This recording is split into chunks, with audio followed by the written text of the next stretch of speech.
Hi, how's everyone? Welcome back. Thanks for coming back, and hello and welcome if you're new.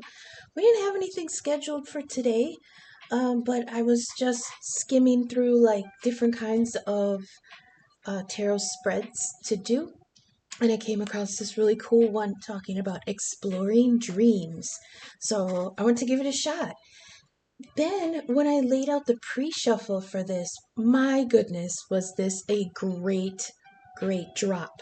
So, I decided to keep it and record it, and we're going to explore it right now. It's a 6 card spread. Card number 1 represents the dream. And for this spread, we dropped the Four of Cups. Now, the Four of Cups has come out recently, talking about a loss. So this dream had to do with dwelling on a disappointment or fear of missing out, fear that you've missed your boat, because this is literally 4 cups in the ocean tipped over and the boat's gone. And you're on this side looking out towards the boat. Like, I heard fun time is over, because with that 4 of cups, it represents the loss of like happiness in your situation. So like the 3 of cups is celebrating with your people. The 4 of cups is like the morning after post nut clarity, like this might not be all that glittered wasn't gold on this bikini or whatever, right? So there is a fear here in this dream that something you missed out on something because you maybe settled for something else. Okay? Because you're dwelling on the disappointment. Position number 2 is why this dream feels so intense. And you got the Knight of Wands. This talks about because you're passionate about something, and it's a noble pursuit, and you want this freedom to look for purpose. This is passion.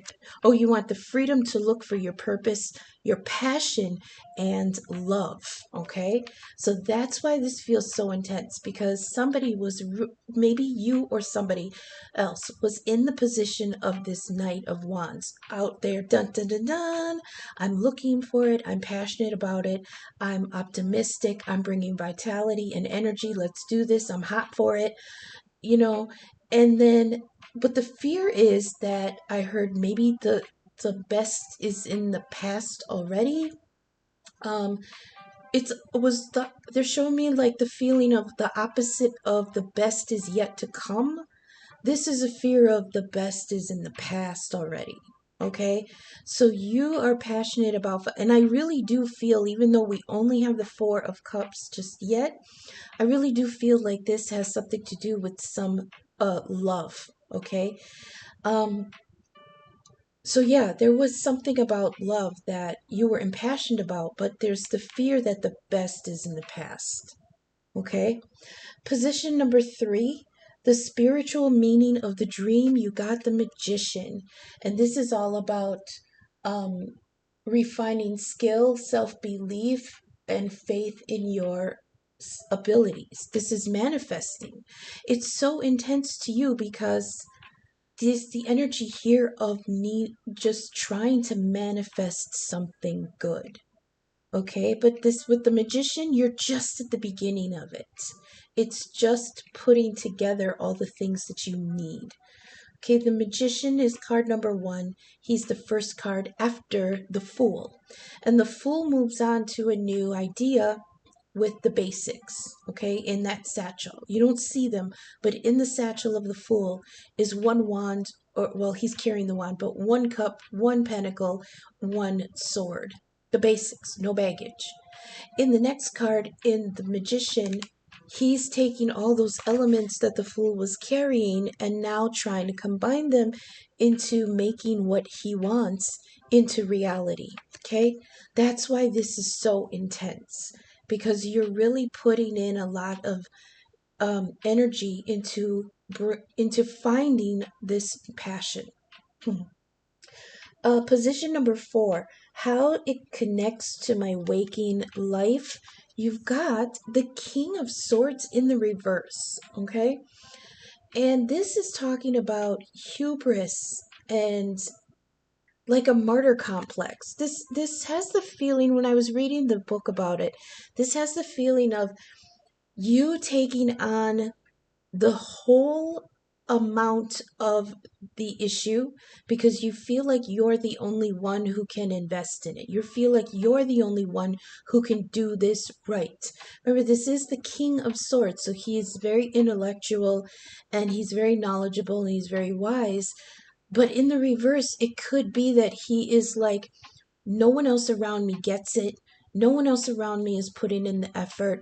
I'm going to take up the whole mantle, but then it becomes a negative. It becomes a very martyr complex. Like, I'm the one that's working at this and I'm the one that's doing, you know what I mean? What else did it say? Hubris, ignoring your own flaws. So yeah, this is like, how am I going to describe that? Oh, you don't see what negativity you may be putting into the situation, okay? For example, a lot of the spiritualists will say in order to manifest, you have to come into it with an emotion of gratitude for it coming to you already. But most people go into manifestation work out of desperation, out of need, out of lack, out of fear. So they're trying to manifest something really good, but it's like, come on, I need this, come on. And that in itself, that repetitious kind of negative, fearful energy, I heard it's getting into the mix, quote unquote. So this is how does this connect to your real life, the waking life from the dream? Is that what you're trying to manifest, you're trying to go about it by yourself? Or you're feeling a little defeated about that, you know? And it's bringing it into the waking world. Card number 5 is what should I remember of the dream? And you got the Ace of Swords. Remember that the dream was brought to you for clarity. Okay? This is divine inspiration, new ideas, truth, and a vision. Okay? So there is something in that dream that is going to allow you to gain a lot of clarity about yourself and about the situation. And for me in this spread, this is coming back to the King of Swords. The clarity here is there's be aware of that martyrdom feeling. I'm the only one putting in this. I'm this, and okay, here's the thing. It could be true. A lot of times in relationships, that is the truth. One person is definitely dumping into it more than the other person. If this is a single person, you may be, oh, how are they describing this to me? Oh, I heard you're putting way too much effort into the making and not enough effort into the just letting it happen. I heard the divine say, "We're bringing it to you, but you're interfering in the energy because you're putting too much. You know what I mean? It's like overkill. It's like, oh, it didn't happen this week. I got to redo this manifestation, or I got to rethink um my direction here." That King of Swords is very analytical. So this could be somebody up in their head about their pursuit of this dream, right?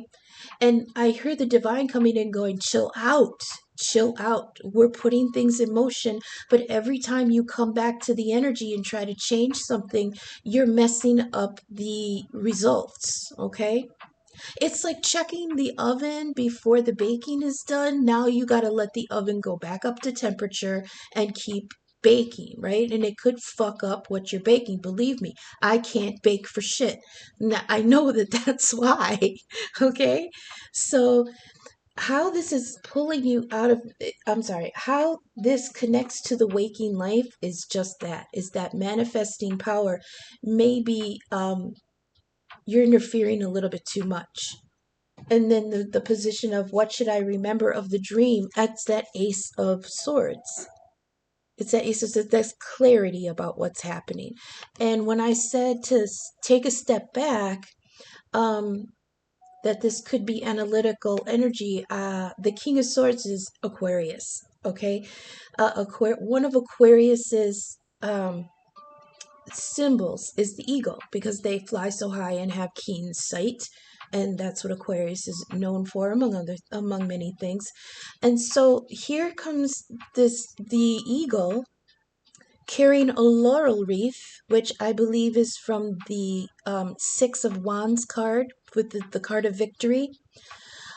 He's coming in on a clear, bright day, and there's the sword of truth right there. So the divine is sending in messages. That's what the eagle represents. Now, the last position here, it says, what should I let go of the dream? And you got the Ten of Wands on the reverse. This is very interesting because what stuck out to me is the eclipse here. Okay, the Ten of Wands or Ten of Swords in the reverse is in death, they call it the ego death. Okay, um, what is that word? Ego death, but not the soul death. Okay, there's it's a call to contemplate what is essential. Okay, an ego death, but not of the soul. So all the tens are an ending. There's an ending to this swords mentality, this suffering, this inner torment. Okay, there's an ending to it. So this is talking about something of the ego. What was I talking about? The hubris of that King of Swords in the reverse. Okay, this grandiose, I'm the one that saved it, or I'm the one. Maybe this is an energy that you encountered in the relationship or in real life. But the hubris of this, I'm the only one, or I have to change. You know what I was describing before? I don't want to ramble too much, but um, it's being released, but the release is painful. That's why it's called an ego death. But what is salvaged is the purity of the original intention in your soul. So the soul is saved if the ego is sacrificed here, okay? And it says take a look at what is really essential. This last of the tens is this: you're being released from something. Okay, now the symbolism of the eclipse, the solar eclipse, is that the sun represents the ego. Okay, and the moon represents the emotions, the deeper thoughts. Okay, the deep feelings and spiritual connection to yourself and others. And that is the masculine and the feminine opposition here. When the moon moves in front of the sun, it is that hidden realm coming to light. It's able to look at the things that are underneath the ego, the light of the ego. Because you have to admit, the ego can be very, very bright. That's why our sun sign is the energy we put forth first and foremost. Okay, that's what we want to shine the light on. But when the moon moves in front of the sun, I don't know if you've ever had the pleasure of experiencing a solar eclipse, but it's bright and dark at the same time, and it's a very liminal, mysterious kind of energy. And that's very powerful because then the moon, the feminine aspect, allows the ego to shut the fuck up for a minute so we can explore things that we don't usually pull to the surface out in the light, but still in the dark, so we can see both. Okay, so that's really one of the things you need to remember, is that under the ego, okay, is the truth. And that's what these three cards here are saying: that King of Swords in the reverse with the Ace of Swords of clarity and the Ten of Swords of the ego death. Okay, beautiful. Now, The bottom of the deck. Oh boy, oh boy. This is one of the reasons I wanted to keep the reading. So the bottom of the deck, we've got the moon on the reverse. I had to cover her because she's got her tetas out, but I covered it with, some a sticky. But on on the card is also an eclipse. Okay, this is gorgeous, gorgeous symbolism here. I heard your partner, your counterpart, your soul's other piece, the soulmate you're trying to find, some in the collective, you're mirroring each other. Okay? You're mirroring each other. In different ways, you're going through the same kind of thing. So like I said, the moon is exploring the inner. Oh, see? Yeah, explore truth without ego. Without ego. And then it also says the inner feminine power has risen because there she is coming up out of the water between the two pillars. Okay, so these two here on the front side, the two pillars look pretty good, right? They're pretty sturdy. There they are framing the moon. And the crab of Cancer coming out of the ocean. But on the back side, looking at it the different way, the back of those pillars is decrepit and empty and hollow. Okay? She's carrying a cup and a light that she has brought from the depths. So this feminine energy is coming in.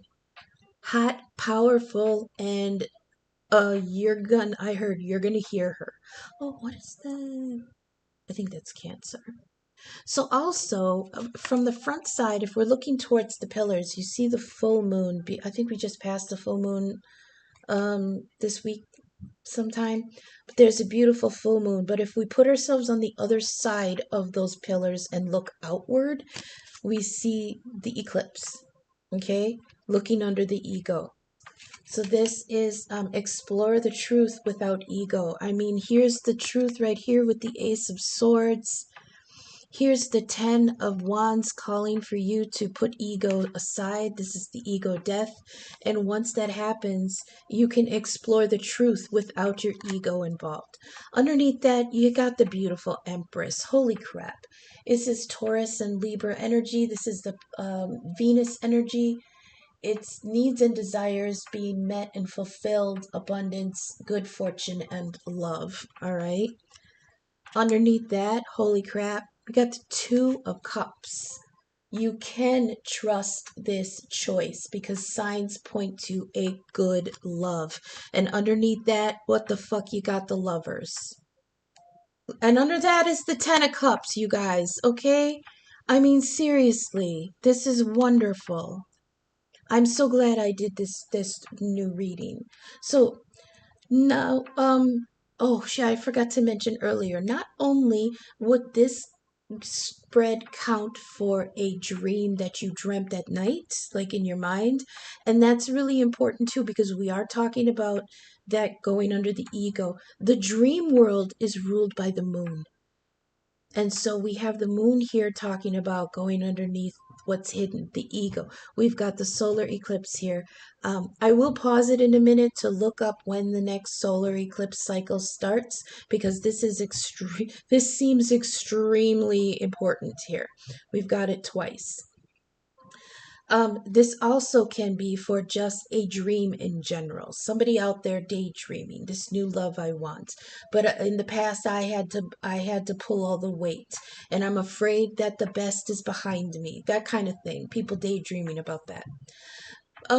If you just I'm hearing you gotta let the guilt of the past go so that you can explore what you really need, what your heart is really calling for, because maybe there was some disconnect or some confusion with the previous relationships, okay, about what you needed versus what you received, okay? But I mean, if you can do that, then there's the Empress coming in, Taurus, Libra energy. Oh, what else do we have? Let me go through the signs real quick. We got the Magician, that's Aries, and a little bit to me Capricorn. Okay, the same with the Emperor card. Let me see here. We can do the Knight too. The Knight of Wands, I believe, is Leo energy. Yeah.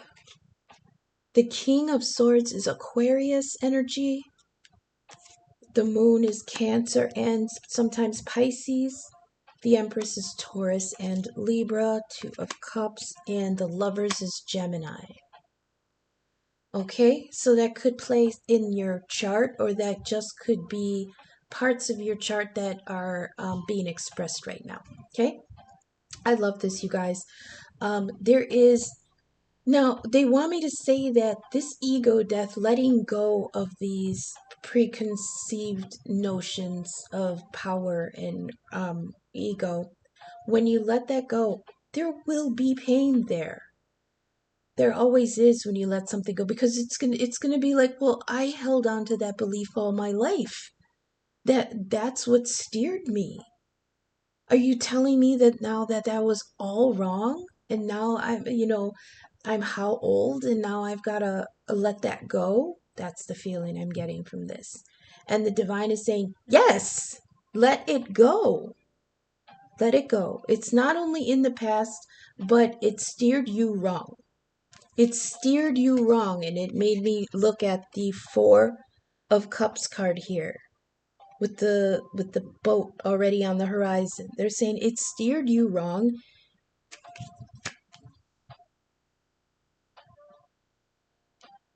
So yes, let it go. Because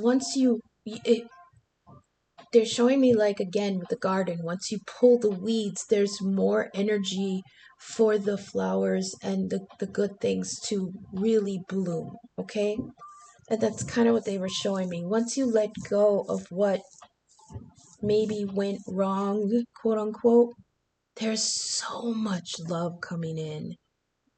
I mean, it just knocked me off my feet. The only thing we don't have here is the Six of Cups of a love from the past, so this could be brand new. You got the Ten of Cups here to end it up. You know what I mean? Uh, I mean, beautiful.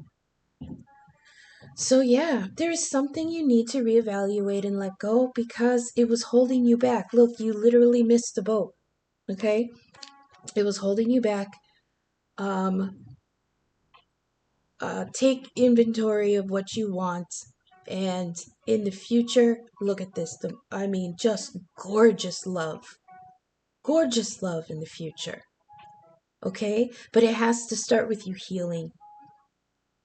All right, so that's what I have. I really enjoyed this spread. I'm gonna probably work it into the schedule for a Sunday spread, like looking at the dream. So if you vibe with this, leave a like and subscribe or share. My information is in the description. I'm open for personal readings and birth chart inquiries. Venmo, Cash App, and email is down below. So thanks for sticking with me until I see you again in the next reading. Okay, thanks. Bye.